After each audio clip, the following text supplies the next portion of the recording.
Hello and welcome to another episode of Let's Edit. My name is Jared Hucks. I'm a wedding and portrait photographer based out of Myrtle Beach, South Carolina, and today we are working with a brand new preset system called Redleaf.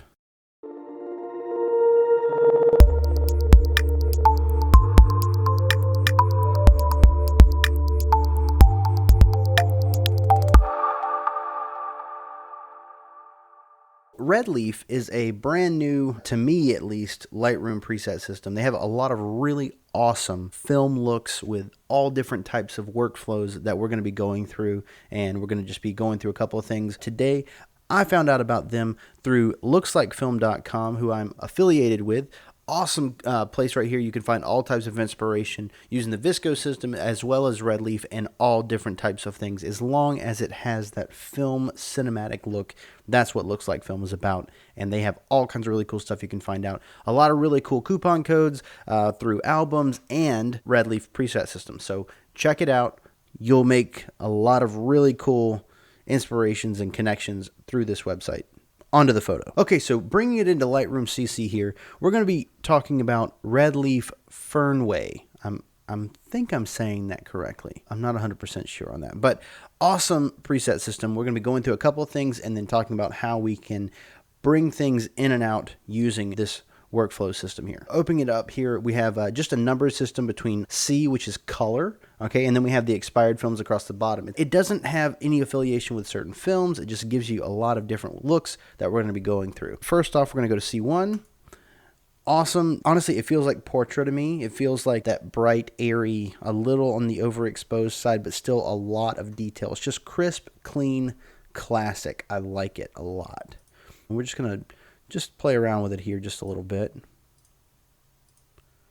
Okay, and also another thing that I like about these is that they are universal, so you can use them with any RAW file, and obviously they're going to be a little different, but you don't have to worry about using a Canon file for a Canon camera, and so on and so forth. It's just a really nice, pretty look here. I'm not doing much, just changing a few things here and there. I actually really like what it did with the white balance. I'm just kind of playing around, seeing what changes when the temp is changed, because I know sometimes it'll use split toning or things like that, and I was just curious what it's picking up on. And it looks like there is a little bit of a purple haze here in the shadows, which is exactly why I was messing with the temp. I wanted to see what was moving around.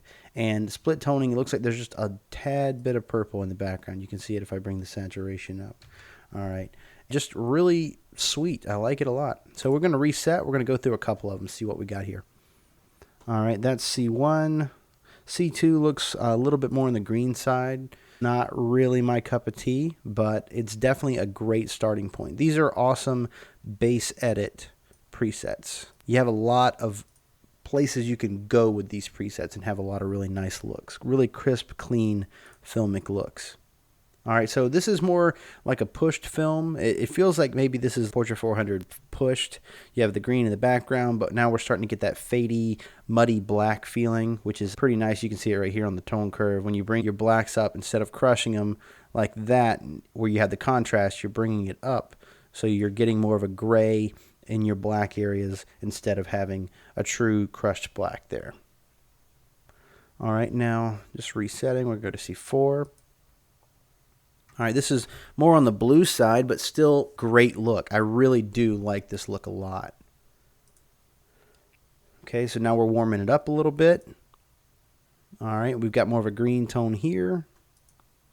And now we're into like almost getting kind of sepia or sepia-ish. It's got that brown tint to it, which isn't a bad thing. It's definitely something a lot of people look for. It doesn't really fit into what I do. It's pretty. It's very pretty. It wouldn't match my styling, at least. That's what I'm getting at. All right, and let's just keep going here. C8. All right. Again, we're still on the washed side of things. It's still on low contrast, but still very bright and airy. I like it a lot. It's very pretty. But, you can just boost that contrast just a little bit.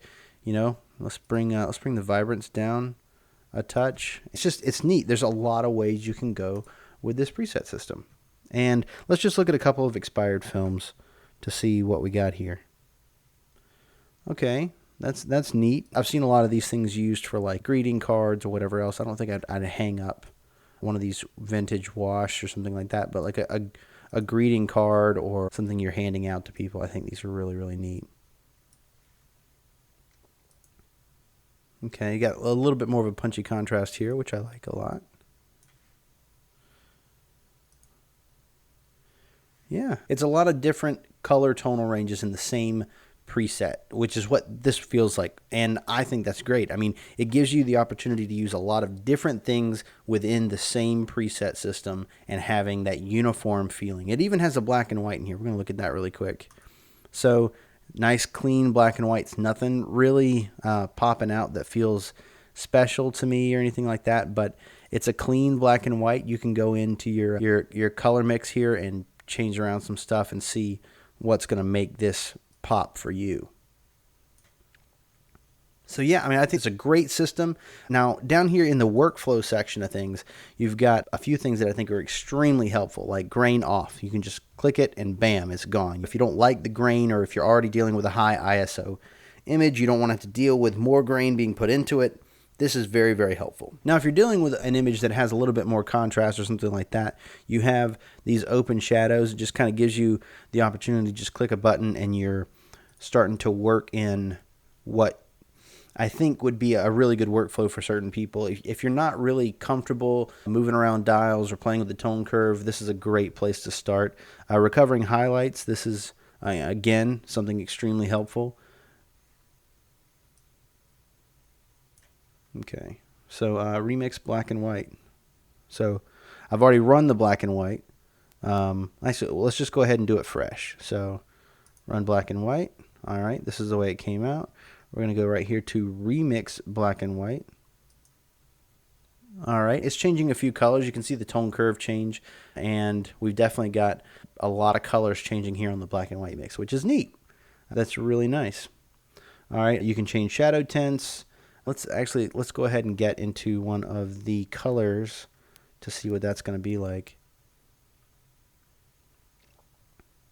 So changing your shadow tint to something cooler, something warmer, neutral, very, very nice, easy stuff to work with. Okay, soft focus, not really my thing. Sun bleached, okay, that's just giving you that faded look to it.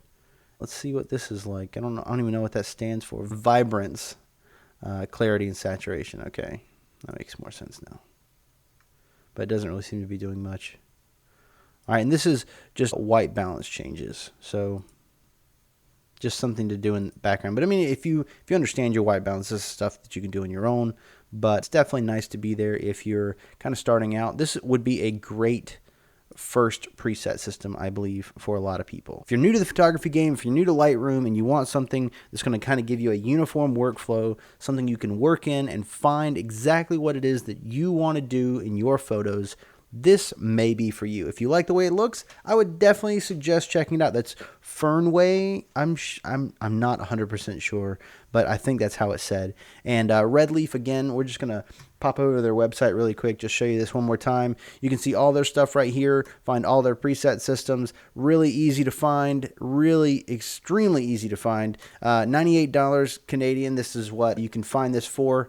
I think it's worth it. I think it's a great system. So if you're interested in that, definitely check it out. Also, make sure to check out lookslikefilm.com. Great people over there. Really like what they're doing, and you are the ones that provide the photos. So really, really cool place over there. Thanks so much for watching, guys. See you next time.